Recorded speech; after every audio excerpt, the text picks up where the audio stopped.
किसान आंदोलन के नाम पर विदेशों में जो कुछ भी हो रहा है वो एक बड़ी साजिश का हिस्सा है। इसके सबूत देश के अंदर भी दिखाई दिए।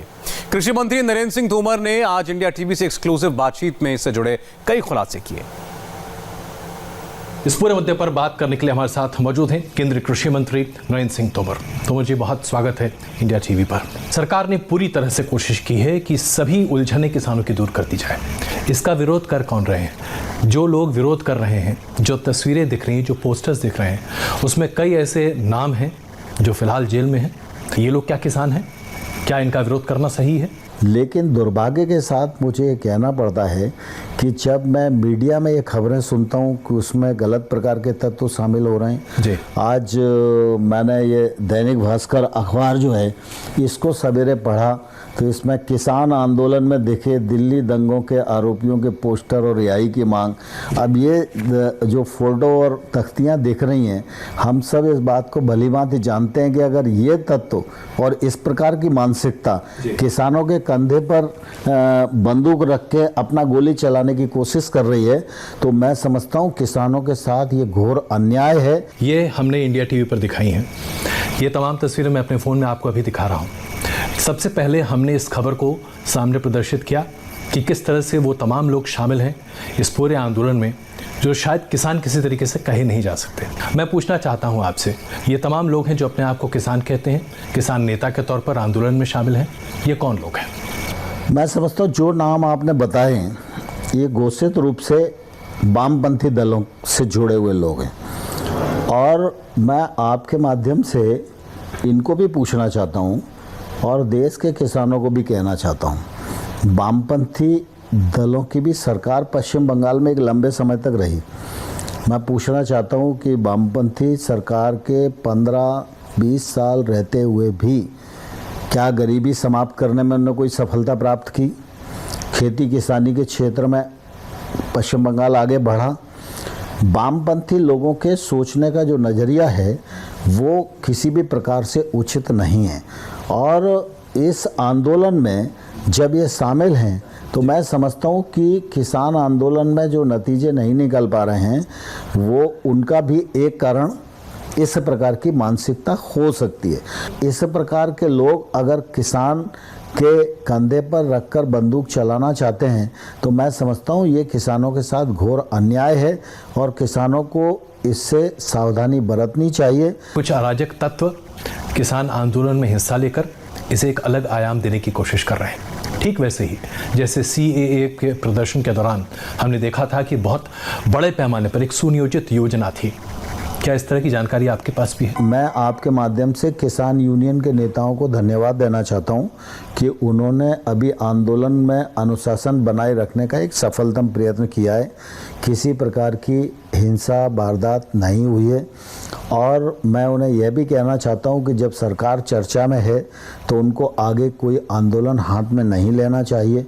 जब चर्चा का क्रम पूरी तरह टूट जाए तो ही आंदोलन के अगले चरण की बात उन्हें करनी चाहिए और इस प्रकार के जो तत्व वहाँ मीडिया के माध्यम से देखने में आ रहे हैं और इस आंदोलन को विषयांतर करने की जो कोशिश गलत लोगों के द्वारा की जा रही है, किसानों को और किसान यूनियन को दोनों को इससे सावधान रहने की आवश्यकता है, नहीं तो ये किसानों के साथ बड़ा अन्याय हो जाएगा। क्या आपको लगता है कि एक सोची समझी रणनीति के तहत किसानों को बरगलाया जा रहा है, उन्हें जानबूझकर सरकार के खिलाफ भड़काया जा रहा है?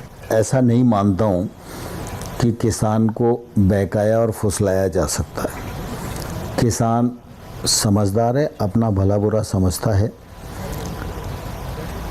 ये वामपंथी लोग ही इस बात की कोशिश करते हैं कि किसान बेचारा है और किसान कुछ समझता नहीं है और किसान को कोई गुमराह कर देगा। मैं उन लोगों से पूछना चाहता हूँ, किसान मतदाता भी है और जब जब भारत के प्रजातंत्र पर संकट आया तो इसी किसान ने मतदान करके इंदिरा गांधी जैसी सरकारों को अपदस्थ करने में भूमिका निभाई जी। और एक बार नहीं अनेक बार ऐसी परिस्थितियां आई। आज भी किसान आंदोलन चल रहा है, उसके बावजूद भी बिहार का रिजल्ट आया ना जी। तो बिहार में किसानों ने मतदान नहीं किया गया? बिहार में भी तो किसान रहते हैं। अभी राजस्थान में रिजल्ट आया पंचायत के चुनावों का भारतीय जनता पार्टी जीती, बगल में ही आंदोलन चल रहा है। इसके मायने किसान समझदार है और किसान जानता है, लेकिन इसके बावजूद भी कुछ किसान बंधु जब आंदोलन के लिए आए हैं तो भारत सरकार के नाते उन आंदोलनकारी किसानों का भी हमारी नज़र में पूरा सम्मान है। लेकिन अब दिल्ली वालों को ये डर लगने लगा है। पहले सीए के विरुद्ध प्रदर्शन में दिल्ली 3-4 महीने बंधक बनी रही। अब एक बार फिर से पूरी तरह से दिल्ली एकदम कब्जे में है। 6 सड़कें हैं जो दिल्ली के आने जाने का रास्ता है, 4 पर किसान बैठे हैं, कह रहे हैं कि बाकी 2 को भी बंद कर देंगे। आपने बिल्कुल ठीक ही कहा, क्योंकि लोकतंत्र में देश में हर नागरिक का बराबरी का अधिकार है। अगर अभिव्यक्ति की स्वतंत्रता सबको है तो किसान को भी है, बाकी सब नागरिकों को भी है। अपने किसी अधिकार को मांगने के लिए आंदोलन करने का भी अधिकार है, लेकिन आंदोलन करते समय किसी भी वर्ग को यह जरूर सोचना पड़ेगा कि उसका आंदोलन उसकी अपनी स्वतंत्रता किसी दूसरे की स्वतंत्रता का हनन तो नहीं कर रही है। जी। आज अगर किसान आंदोलनरत हैं, यातायात अवरुद्ध है, तो जो किसान बुजुर्गावस्था के हैं या छोटी अवस्था के हैं वो सर्दी में बैठे हुए हैं, कोविड का संकट है, उनके जीवन को भी खतरा हो सकता है, लेकिन उनके आंदोलन के कारण यातायात अवरुद्ध है, उसके कारण अर्थव्यवस्था को दिक्कत हो रही है, उसके कारण नागरिकों को यातायात में दिक्कत हो रही है, जीवनचर्या में दिक्कत हो रही है, मौलिक और आवश्यक वस्तुओं की आवाजाही में तकलीफ हो रही है। तो मैं आशा करता हूं कि किसान यूनियन के लोग इस विषय को भी उतनी ही जवाबदेही के साथ लेंगे जितनी जवाबदेही के साथ वो अपने विषयों के लिए आंदोलनरत हैं। तबका है हमारे देश में जो प्रधानमंत्री मोदी की अगुवाई में किए गए इन तमाम बदलाव को, किसान सुधारों को देखने को तैयार नहीं है। मैं इसीलिए कहना चाहता हूं कि प्रधानमंत्री नरेंद्र मोदी जी को कुछ पार्टियों ने प्रधानमंत्री नहीं बनाया, देश के करोड़ों करोड़ लोगों ने बनाया। देश की गरीब जनता, गांव में रहने वाले किसानों ने नरेंद्र मोदी जी को प्रधानमंत्री बनाया। और दुनिया इस बात को जानती है कि नरेंद्र मोदी जी का अपना कुछ नहीं है। नरेंद्र मोदी जी का कृतित्व, व्यक्तित्व, उनके जीवन का एक एक पल, एक एक क्षण, यह भारत और भारत की जनता और भारत को आगे बढ़ाने के लिए पूरी तरह समर्पित है। जी। और इस समर्पण और उनके दृढ़ संकल्प के परिणाम स्वरूप देश भी आगे बढ़ रहा है, देश की साख भी दुनिया में आगे बढ़ रही है और मोदी जी की लोकप्रियता भी बढ़ रही है। क्या आपको लगता है कि उन तमाम तत्वों को अब सजग हो जाना चाहिए, क्योंकि अब सरकार नज़र बनाए हुए है उन लोगों पर जो किसान आंदोलन को हाईजैक करने की कोशिश कर रहे हैं? बहुत छोटा जवाब प्लीज। गलत तत्वों पर सरकार की निगाह पूरी तौर पर है। गलत तत्वों से किसानों को और किसान यूनियन को पूरी सावधानी बरतना चाहिए। ये आंदोलन को नुकसान पहुंचाने के लिए आप सबके बीच में हैं, इसलिए किसान और किसान यूनियन पूरी सावधानी बरते और गलत तत्वों का जहां तक मामला है तो सरकार निपटने के लिए सक्षम है। बहुत धन्यवाद तोमर जी हमसे बात करने के लिए। और इसमें कोई शक नहीं कि आपने जो अभी बातें कही हैं कम से कम उन लोगों तक ज़रूर पहुंच रही होंगी जो इस आंदोलन को हाईजैक करके किसानों का भला तो नहीं लेकिन शायद अपना उल्लू सीधा करने की पूरी कोशिश कर रहे हैं। बहुत धन्यवाद। चलिए, बहुत धन्यवाद। ममता बनर्जी की सरकार पश्चिम बंगाल के चीफ सेक्रेटरी और डीजीपी को दिल्ली नहीं भेजेगी। पत्थर मार पॉलिटिक्स को सपोर्ट करने के बाद ममता ने केंद्र सरकार को दूसरा चैलेंज दिया है। ममता को अपनी पॉलिटिक्स कैसे करनी है, उनकी पॉलिटिक्स क्या है, ये समझने के लिए हम बंगाल की पत्थर वाली गली पहुंचे। इस गली में बीजेपी अध्यक्ष जेपी नड्डा पर पत्थर मारे गए। देखिए वहां से पहली ग्राउंड रिपोर्ट।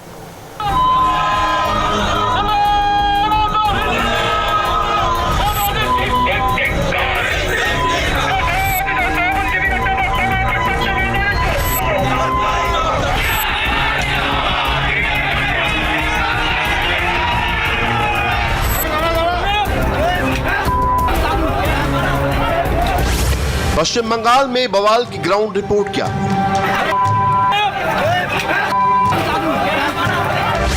पश्चिम बंगाल की पावर पॉलिटिक्स का सेंटर कौन है?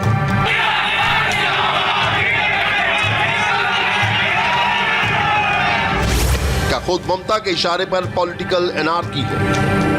Madam Chief Minister, please don't play with fire of this nature. क्या गद्दी बचाने के लिए दीदी आग से खेल रही हैं?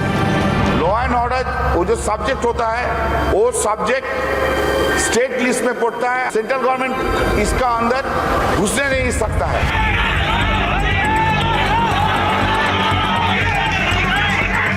बंगाल की पावर पॉलिटिक्स का शौक दिल्ली तक फील किया जा रहा है। बीजेपी अध्यक्ष जेपी नड्डा पर अटैक का आफ्टर इफेक्ट साफ साफ दिखने लगा है। पश्चिम बंगाल में शहर शहर शक्ति प्रदर्शन शुरू हो चुके हैं।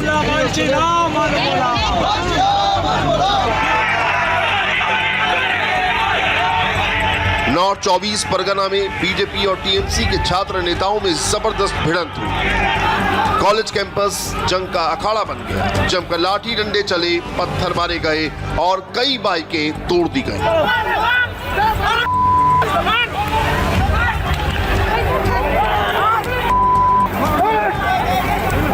क्या ये बवाल ही बंगाल की पहचान बन चुका है?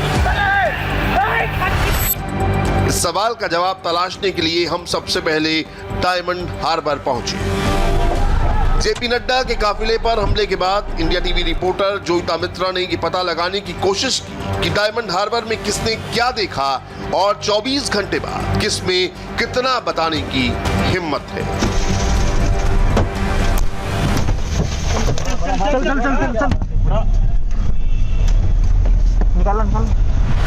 कल कुछ हुआ, पथराव हुआ, क्या वो सही हुआ? नहीं, मेरे को मालूम नहीं है। मतलब चला गया ना। आप बोलेंगे आपने देखा था? कल की हुई तो यहाँ पर ज्यादातर लोग जो है वो बात नहीं करना चाह रहे हैं। हालांकि यहाँ पर जो माहौल हुआ है इनको अपने आप में ही कुछ पता नहीं है कि कौन लोग थे, कहाँ से आए थे। कि जाएगा तो नहीं किसी बोलबेन की धोरण जाएगा लोकेरा बाहर থেকে আসে, ঘুরতে আসে। यहाँ पर ज़्यादातर लोग जो हैं वो बात करना नहीं चाहते हैं। वो ऐसा उनका जो बिहेवियर है वो ऐसा है कि वो कुछ भी नहीं जानते, उन्होंने कुछ भी नहीं देखा। आगे जाकर के और भी कुछ लोगों से जानने की कोशिश करते हैं। कल जो कुछ हुआ क्या होना चाहिए था? ऐसा कुछ तो मेरे को मालूम नहीं है क्या हुआ सुना है घर में था उस टाइम जब कुछ झगड़ा हुआ, लेकिन किस कारण हुआ ये मेरे को मालूम नहीं है। दादा कल जो यहाँ पर हुआ है आप थे? कल जो यहाँ पर हुआ है उस वक्त आप थे? कुछ नहीं हुआ, तो ज्यादा कुछ नहीं हुआ। यहाँ जो मीटिंग चल रहा था विक्षोभ कृषक सभा, कृषक आइन के लिए विक्षोभ चल रहा था, वो यहाँ विक्षोभ हो रहा था। वो बीजेपी का जो मीटिंग गाड़ी जा रहा था। ऐसा कुछ नहीं हुआ, ज्यादा कुछ नहीं हुआ। कोई कहता है कि उसने दुकान बंद कर ली थी, कोई कहता है कि कुछ नहीं देख पाया, किसी ने टीएमसी वालों को आते देखा लेकिन हमला करते नहीं देखा। क्या ये दीदी का डर है? पहली बार ऐसा हुआ। सौरभ क्या लगता है कि ऐसा जो माहौल है वो होना चाहिए था?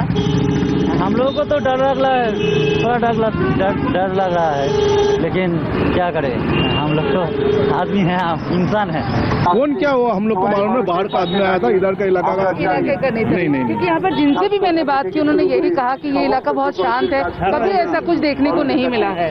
जी। तो बाहर से इस तरह से वो कैसा, हम लोग का तो घर तो अंदर है, विलेज साइड है, ऊपर रोड का ऊपर क्या होता है नहीं होता है ऐसा मालूम नहीं। तो फिर भी कोई आदमी आया, गुस्सा में था, कोई किया, ऐसा सुना है। हम लोग तो रियल দেখা নেই। এটাই নিজেদের একটা খারাপ লাগছে যে তিনি এক দেশ থেকে এই দেশে এসেছেন, তাহলে কি পশ্চিমবঙ্গে সুরক্ষিত বলে কিছু নেই? यहाँ उनकी दुकान है, काफी सालों से यहाँ पर है। उनका ये कहना है कि अगर कोई बाहर से आ रहा है तो हमें उन्हें सुरक्षित भेजना चाहिए था, इससे पश्चिम बंगाल की ही बदनामी है। डायमंड हार्बर को लेकर के अगर बात करें, कोलकाता से इतनी दूर एक ऐसी जगह जहाँ पर लोग रिक्रिएशन के लिए आते हैं, घूमने आते हैं, इस जगह के माहौल के बारे में बताइए। यहाँ का माहौल बहुत सही है, यहाँ कोई झमेला वगैरह कुछ भी नहीं होता है। लेकिन फिलहाल जो है ये निर्वाचन की वजह से थोड़ा प्रॉब्लम चल रहा है। पश्चिम बंगाल पुलिस ने जेपी नड्डा के काफिले पर हमले के आरोप में 7 लोगों को पकड़ा है। कौन हैं ये लोग? क्या वो टीएमसी से ताल्लुक रखते हैं? जेपी नड्डा के काफिले पर हमले के आरोप में पुलिस ने 7 लोगों को गिरफ्तार किया है और ये सभी गिरफ्तारियां दक्षिण 24 परगना जिले से हुई हैं। इनमें से 4 को फलता और 3 को उस्ती इलाके से गिरफ्तार किया गया है, लेकिन अभी तक इनमें से किसी पर नामजद आरोप नहीं है।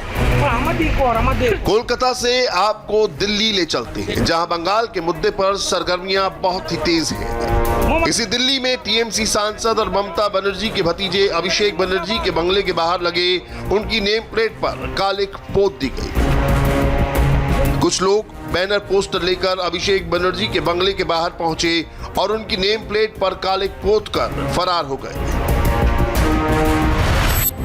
कोलकाता से गवर्नर की रिपोर्ट दिल्ली आई तो होम मिनिस्ट्री में बड़ी मीटिंग हुई। पश्चिम बंगाल के मुख्य सचिव और डीजीपी को गृह मंत्रालय ने तलब किया है। 14 तारीख को दिल्ली में राज्य के दोनों बड़े अधिकारियों की पेशी होगी, जिसमें पश्चिम बंगाल की कानून व्यवस्था को लेकर सवाल किए जाएंगे। होम मिनिस्ट्री के इस डिसीजन के पीछे पश्चिम बंगाल के गवर्नर जगदीप धनखड़ की सख्त रिपोर्ट है। गवर्नर की रिपोर्ट कितनी गंभीर है, इसे रिपोर्ट की 5 हेडलाइनों से समझिए। जेपी नड्डा पर हमला संविधान का उल्लंघन, सुरक्षा प्रोटोकॉल का पालन नहीं किया गया, राज्य में कानून व्यवस्था की हालत चिंताजनक, ममता बदले की भावना से काम कर रही है, ममता बनर्जी को माफी मांगनी चाहिए। पश्चिम बंगाल के गवर्नर की चिट्ठी बहुत ही सीरियस नेचर की है, इसीलिए होम मिनिस्ट्री में एक टॉप लेवल की बैठक हुई और तय किया गया कि पश्चिम बंगाल के डीजीपी और चीफ सेक्रेटरी को दिल्ली बुलाया जाए। उधर एक फैसला पॉलिटिकल लेवल पर भी हुआ। आज से ठीक 7वें दिन गृह मंत्री अमित शाह 2 दिन के बंगाल दौरे पर जाने वाले हैं।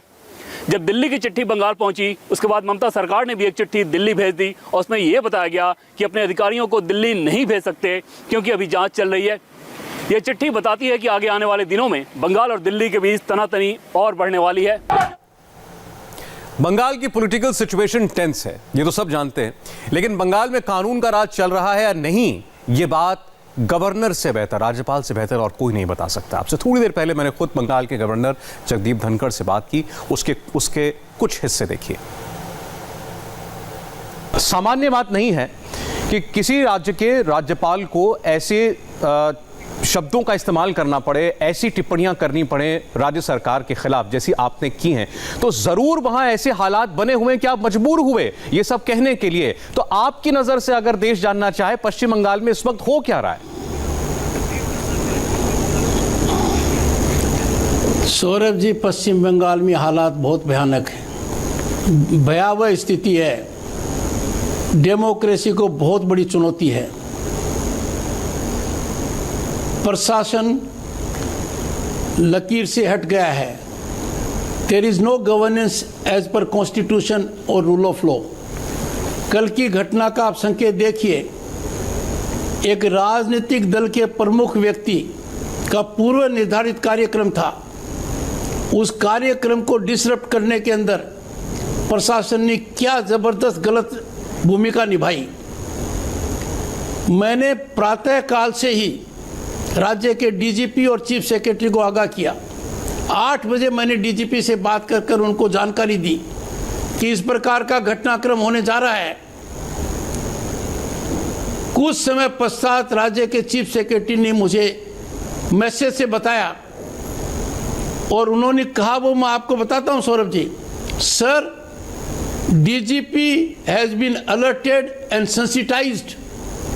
जब उसके आधे घंटे बाद मेरे पास रिपोर्ट्स आई कि हालात बद से बदतर होते जा रहे हैं, तो आप अंदाज़ा नहीं लगा सकते।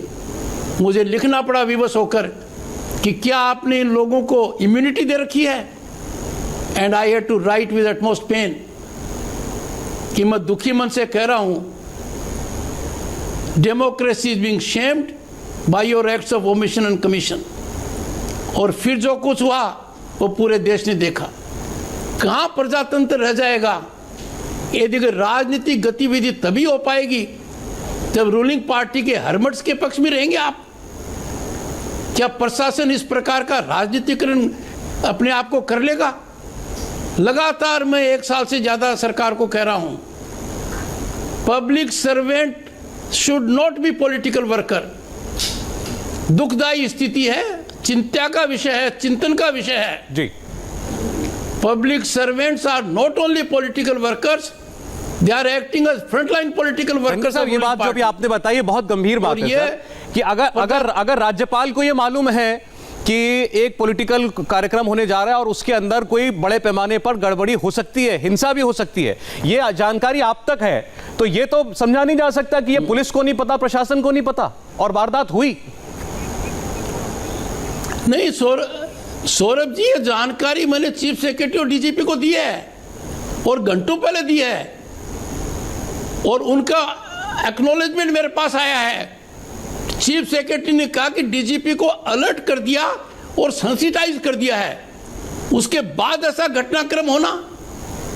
सर लेकिन आप इस बात से भी आगाह होंगे धनखड़ साहब कि आपके ऊपर भी तृणमूल कांग्रेस के लोग, सरकार में बैठे लोग ये इल्जाम लगाते हैं कि धनखड़ साहब जिस पद पर हैं वो एक बिल्कुल तटस्थ पद है राज्यपाल का, लेकिन आप राजनीति से प्रेरित होकर ममता सरकार को गाहे बगाहे कुछ ना कुछ कहते रहते हैं। ये इल्जाम वो लोग आपके ऊपर लगाते हैं। सौरभ जी, ये आपका प्रश्न बहुत अच्छा है। मैं आपको निर्णायक भूमिका में देता हूं। राज्यपाल की हैसियत से जो मैं करता हूं, लिखित में करता हूं, सार्वजनिक करता हूं, आप एक उदाहरण दे दीजिए, एक जहां मेरे एक्शन को आप या तो कॉन्स्टिट्यूशनल पैरामीटर से अलग मानते हैं या मर्यादा से अलग मानते हैं। मैं जितने प्रश्न माननीय मुख्यमंत्री से पूछता हूं वो गंभीर प्रश्न है, भारत के संविधान के तहत उनका उत्तरदायित्व है जवाब देना, वो जवाब नहीं देती क्योंकि जवाब बनता नहीं है। सर हमारे 3 रिपोर्टर लगातार पश्चिम बंगाल घूम रहे हैं, हमें बहुत हद तक अंदाजा है कि पश्चिम बंगाल की जमीनी इस वक्त हकीकत क्या है। सर लेकिन जो सत्ता में बैठा होता है पश्चिम बंगाल में, जो सरकार चला रही है ममता बनर्जी, इतनी अपेक्षा की जाती है कम से कम आपको किसी की विचारधारा नहीं पसंद, आपको केंद्र सरकार के साथ आपके रिश्ते ठीक ना हो, उतना भी समझ में आता है, लेकिन बैर हो जाना किसी के साथ, ये तो लोकतंत्र में नहीं चल सकता। आप केंद्र की योजनाएं नहीं लागू करना चाहते, आप केंद्र के कार्यक्रमों में हिस्सा नहीं लेना चाहते, आप अपने अफसरों को केंद्र बुलाता है तो भेजना नहीं चाहते, और तो और अगर केंद्र की पार्टी के सबसे बड़े नेता के ऊपर, राष्ट्रीय अध्यक्ष के ऊपर हमला हो जाए, और वो हमला जानलेवा हो सकता था, वो पत्थर शीशों पर लगे हैं, किसी के सर पर लग सकता था, गाड़ी पलट सकती थी, कुछ भी हो सकता था, एक सहानुभूति का शब्द नहीं निकला ममता बनर्जी के मुंह से।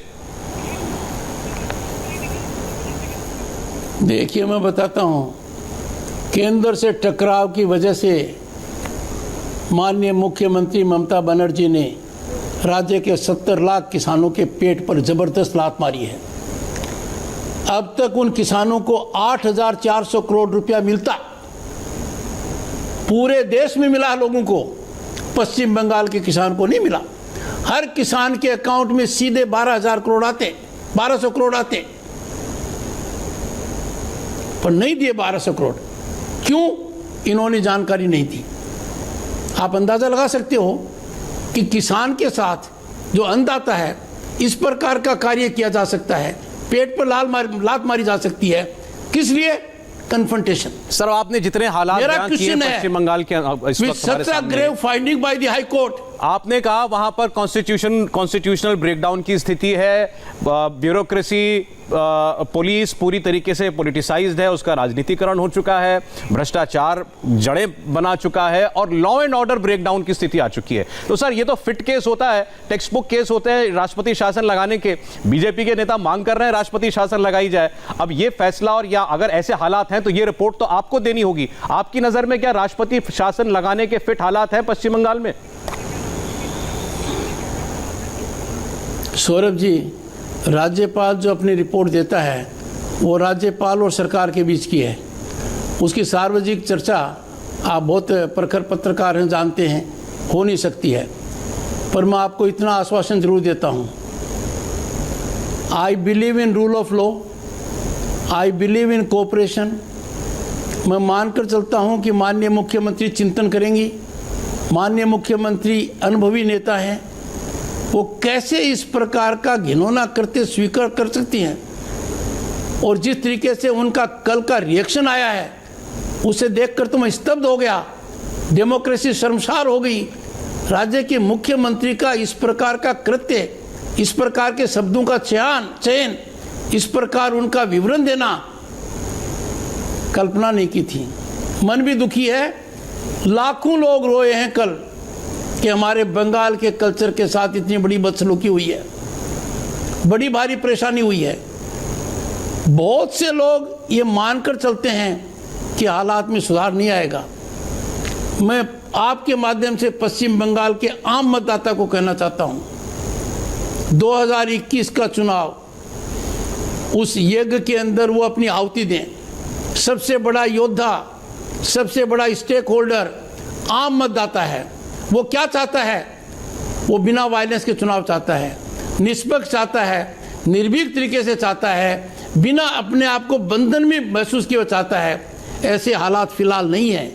ये हालात करने के लिए सर, हालात तो ये हैं धनखड़ साहब, मैं मानकर चलता हूं चुनाव में वोट बचाना है, चुनाव में वोट बंगाल के लोगों को देना है, चुनाव लड़ेंगे बंगाल के लोग। लेकिन ममता बनर्जी कहती हैं कि बाहर से लोग आ गए हैं। ये अंदर के लोग और बाहर के लोग क्या होते हैं? क्या पश्चिम बंगाल अपने आप में कोई अलग राष्ट्र बन गया है ममता बनर्जी के शासन में? देखिए, ममता जी का ये बयान दुर्भाग्यपूर्ण है, अनकॉन्स्टिट्यूशनल है, डेमोक्रेसी की भावना पर कुठाराघात करता है। भारत के संविधान के प्रीएम्बल में क्या लिखा हुआ है? We the people of India. हमारे महान भारत में, देश के दुनिया के सबसे बड़े डेमोक्रेटिक देश में, एक प्रांत का व्यक्ति दूसरे में कैसे भारी हो सकता है? उनका इस प्रकार का आचरण मुझे शर्मसार करता है, लोगों को परेशान करता है। मैं समझता हूँ वो सही रास्ते पर आएंगे। लोग तो मुझे यहाँ तक कहते हैं कि माननीय राज्यपाल जी ये कैसे बयान दे सकती हैं? अपने भारत के लोगों को तो भारी बताती हैं और बाहर के लोगों को गले लगाना चाहती हैं। ये बहुत गंभीर मुद्दा है। एक सवाल लेकिन जो कि पूरे देश में, बंगाल के बाहर लोगों के मन में रहता है कि पश्चिम बंगाल और राज्यों में भी चुनाव होते हैं, और राज्यों में भी ऐसा नहीं है कि राजनीतिक दलों के बीच में बैर नहीं होता, मतभेद भी होते हैं, मैं कहता हूं दुश्मनी भी होती है। लेकिन जिस किस्म की वायलेंस पश्चिम बंगाल में देखने को मिलती है, इसकी वजह क्या है? कहां देखा जाता है कि पॉलिटिकल पार्टी का वर्कर बम फेंकता हो किसी के ऊपर? कहां देखा जाता है पॉलिटिकल वर्कर की गला काट के हत्या की जाती है? एक पॉलिटिकल वर्कर को फांसी के फंदे पर पेड़ से टांग दिया जाता है। ये पश्चिम बंगाल में ऐसा क्या है?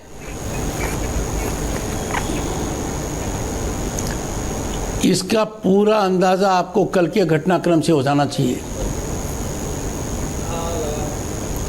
कल का दिन क्या था? देश के अंदर सत्तारूढ़ पार्टी के अध्यक्ष अपने नियमित कार्यक्रम के तहत, पूर्व निर्धारित कार्यक्रम के तहत जा रहे थे। घटनाक्रम हुआ, उसको अलग कर दीजिए, रिएक्शन देखिए। मुख्यमंत्री ममता बनर्जी का क्या रिएक्शन था? क्या कोई भी आदमी कल्चर में विश्वास करता है, कॉन्स्टिट्यूशन में करता है, पॉलिटिक्स में करता है, उनके आचरण को स्वीकार कर सकता है क्या? किस तरीके से पब्लिक मीटिंग के अंदर मजाक के अंदाज में, रिडिकुलस तरीके से उन्होंने ये कहना चालू कर दिया। खतरनाक है। डायमंड हार्बर के सांसद का देखिए और टीएमसी के सीनियर लीडर का देखिए, आपको अंदाजा हो जाएगा। In state of West Bengal, the ruling party is getting away from constitution, rule of law and any kind of decorum।